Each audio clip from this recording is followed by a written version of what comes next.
team of Philippine Tzu Chi volunteers visit schools in Rizal Province to promote the 80/20 campaign. We investigate how an urban renewal project affects the Huaguang community in Taipei, Taiwan.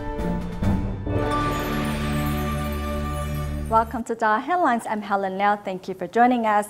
As the Philippines Tzu Chi chapter hands out lunch coupons to 2,000 underprivileged students in San Mateo, Rizal Province, Tzu Chi volunteers also seized the opportunity to promote the 80/20 campaign. Volunteers encourage the students to eat 80% full and save the remaining 20% to help those in greater need. Okay. With nearly 2,000 students in San Mateo, Rizal Province suffering from malnutrition, Tzu Chi volunteers visit 20 schools to hand out lunch coupons to underprivileged children and ensure that they get at least one healthy meal each day.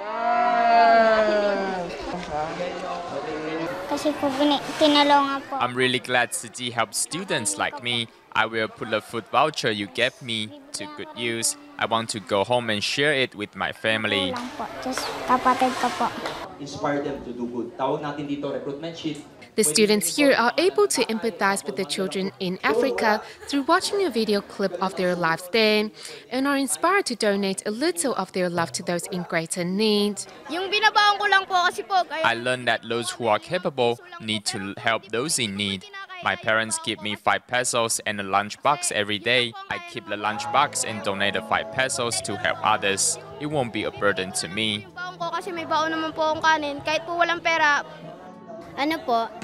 I get 10 pesos each day as pocket money. I will donate half to help those in need.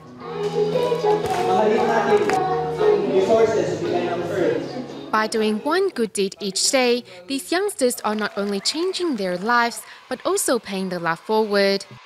During the 7th lunar month, many of those who are superstitious refrain from visiting the hospital, as it is in fact a month of auspiciousness to Buddhists. Medical staff at Taipei Tzu Chi Hospital in Taiwan visited patients in each ward with Dharma masters from Hualien's Jingsi abode to bring emotional support and share words of wisdom.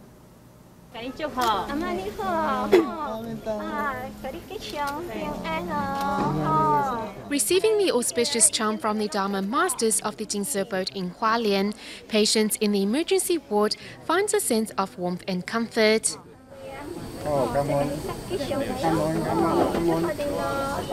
To Buddhists, the 7th lunar month means good fortune and auspiciousness. Thus, the Taipei Tzu Chi Hospital hopes, through visiting patients and their families, to convey their good wishes and care. We hope that with the Dharma from Master Zheng Yan, the care from the Jingsi abode masters, and our love, that we will be able to cut the rope that is binding their hearts with suffering and pain. 那个绳子，让他能够从病苦辛苦中解脱出来。祝你哦，阿姨要分这行鬼，请较注意哦。是，这样人还是需要大家啦。Going from one ward to another, the hospital staff and Dharma masters show not only care but also gratitude to these patients and their families. It feels really warm here. I am confident that my husband will recover soon and continue to give what he can. Besides the patients and their families, Jingsi abode masters also give their good wishes to those medical staff working on the front line of safeguarding residents' health. Tzu Chi volunteers in the Shuling district of New Taipei City organize a large-scale festival to educate the public about becoming vegetarian and cherishing life. Traditionally, Zhongyuan Festival is a time where people burn joss paper and prepare meat offerings. Instead of observing the 7th lunar month the traditional way, volunteers encourage participants to set out flowers, fruits, and to donate the money used to purchase joss paper to the needy.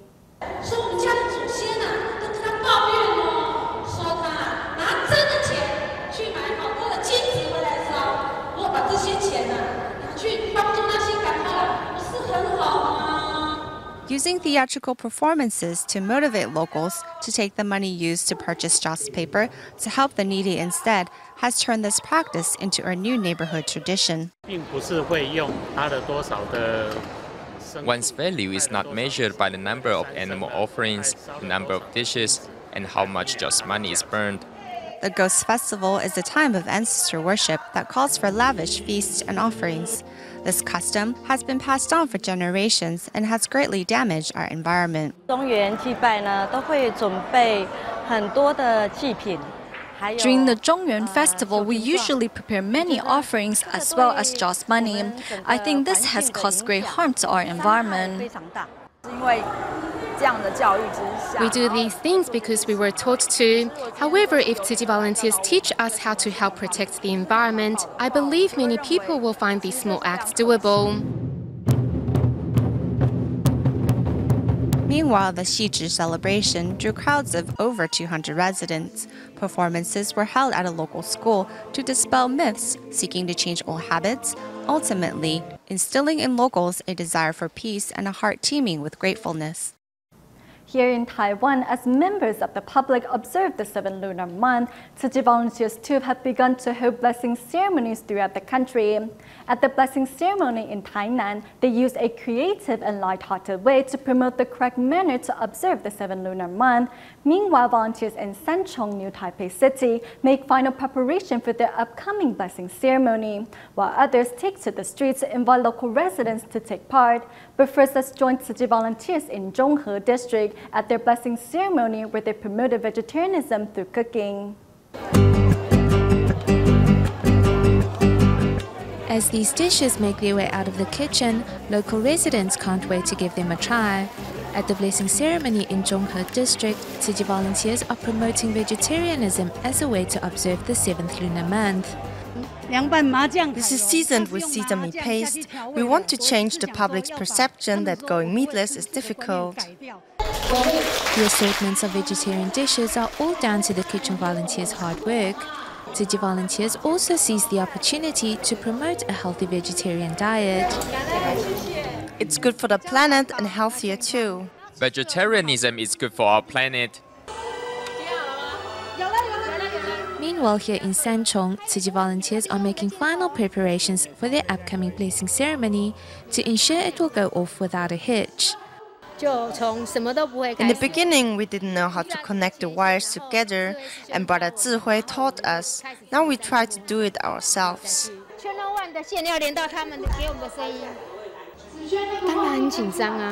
Also overcoming difficulties is another group of volunteers who take to the streets on a sultry summer's night to invite members of the public to attend the blessing ceremony.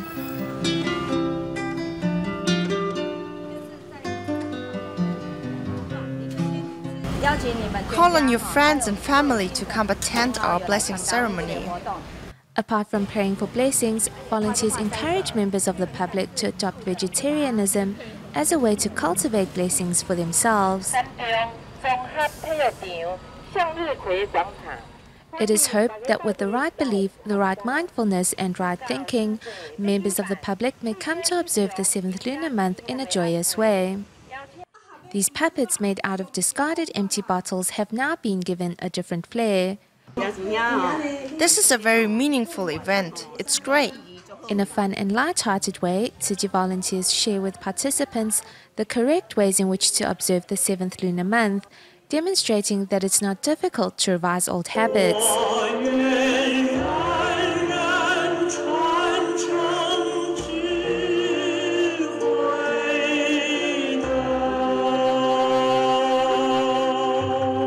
Even a small alleyway can be transformed into a solemn venue. The blessing ceremony ends with all participants united in sincere prayer and seeds of love flourishing in their hearts.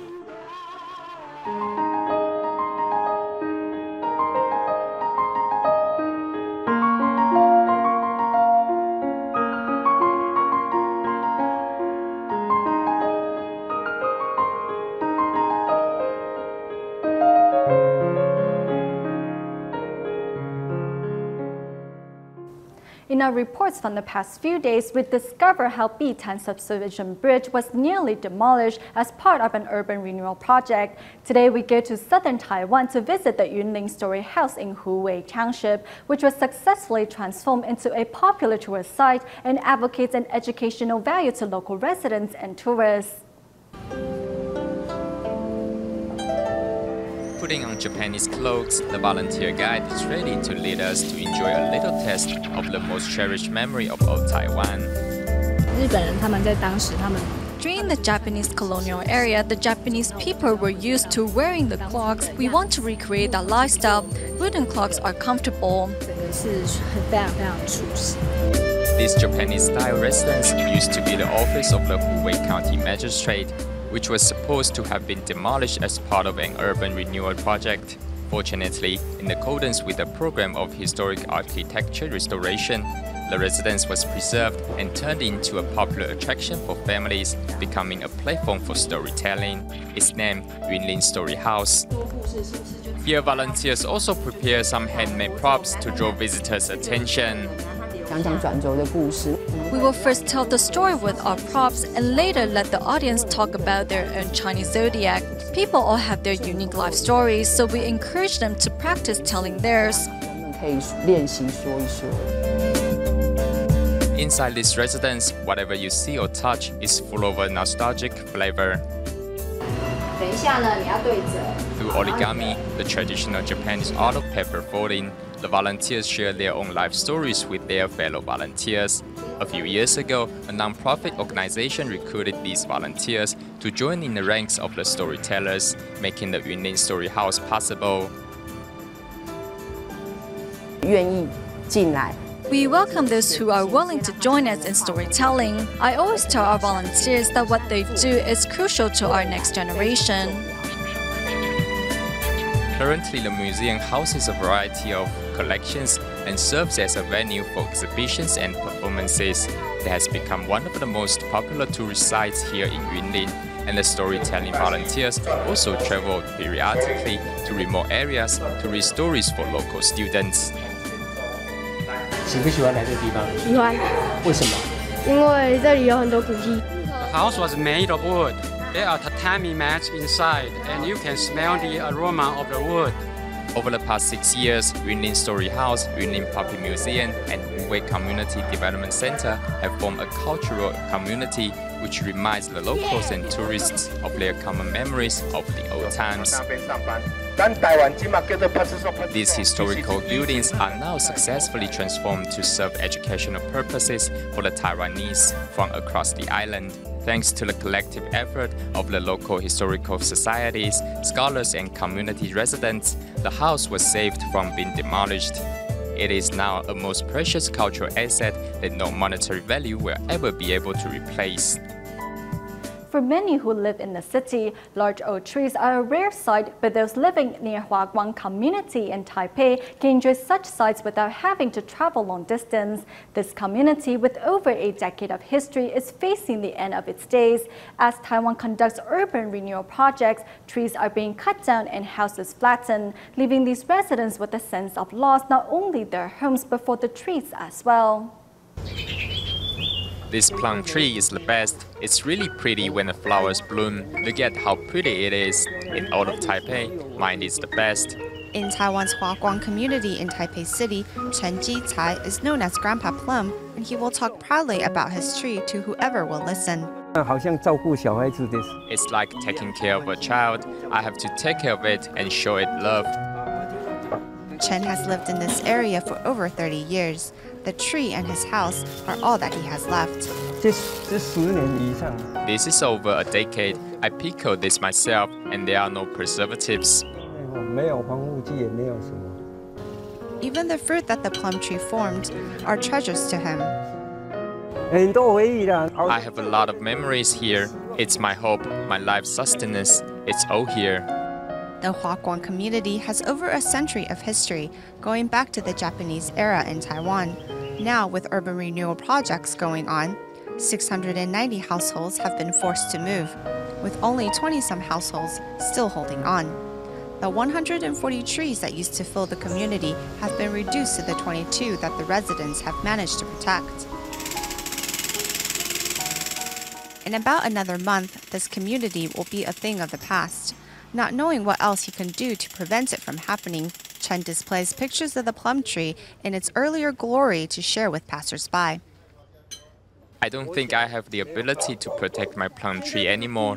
With property values being so high around here, I don't think they will keep this tree. I'm saddened to be parting ways with it. It's very difficult for me. The Huaguang's trees have lived alongside their residents for over a century.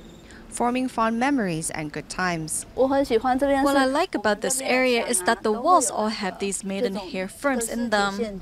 Miss Zhang, who works nearby, comes by every day to breathe a breath of fresh air. It's very relaxing here, it's spacious, and there's a variety of trees in the area.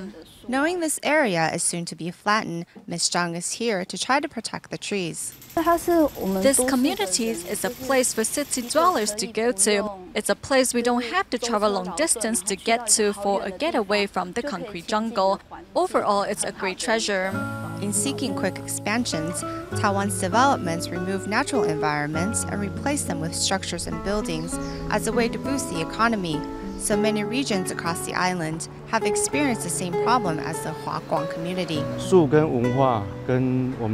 Trees, culture, and our history are linked together, but we normally just think, why is the tree here blocking economic development? And we will cut it down for convenience instead of protecting it. In the end, we end up destroying our culture, history, and environment. Isn't there something wrong with that? Li Zhijun, who has lived here since he was young, tells tales of the trees at his house, like he is giving them a fond send-off speech.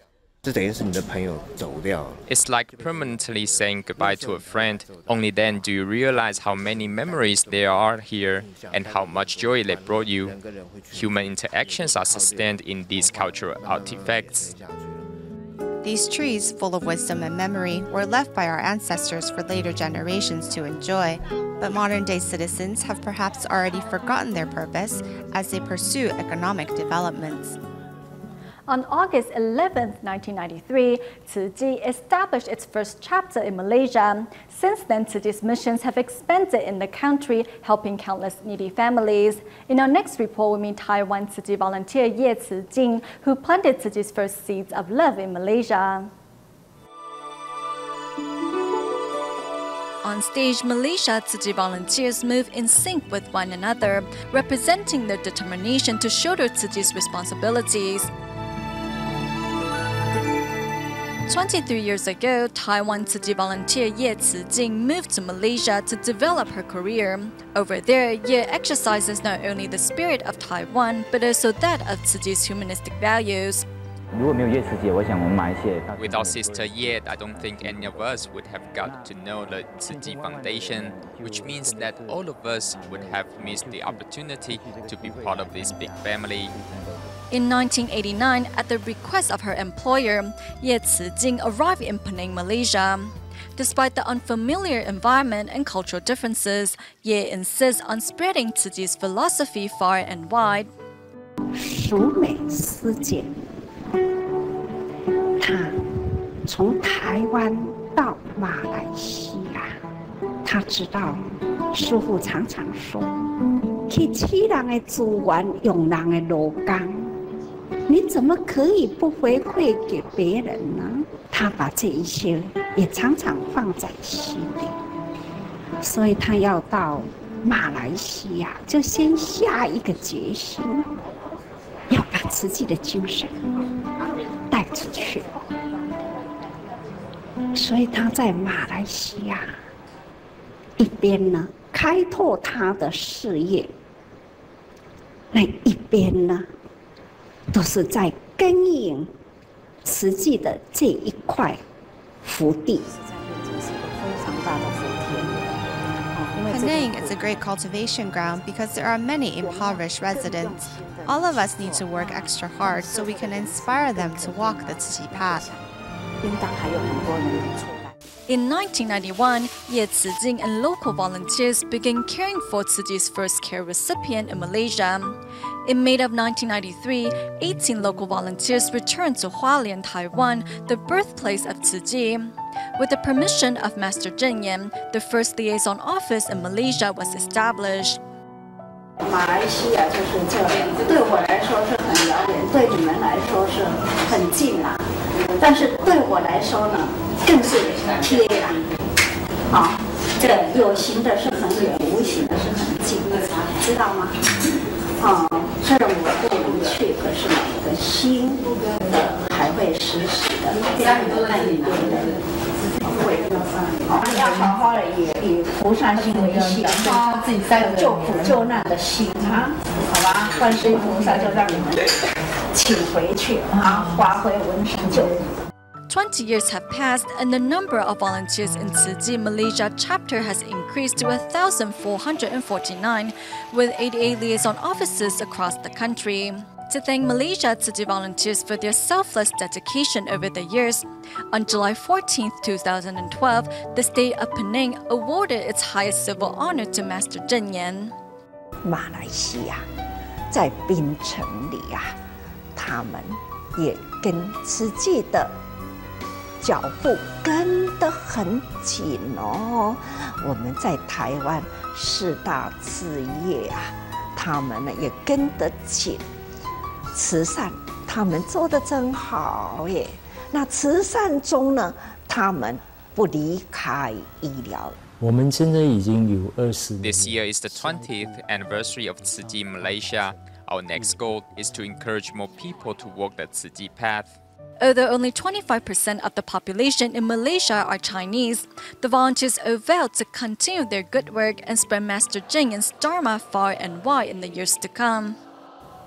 There are many foreign caregivers from a Muslim background here in Taiwan, and although it was the Eid al-Fitr festival last week, not all of them celebrated the occasion. We go to Kaohsiung and meet caregiver Lina to see how she instead spent the day caring for a senior resident at home and also sorted recyclables. Grandma Tang has difficulty moving about and relies on her caregiver Lina to look after her.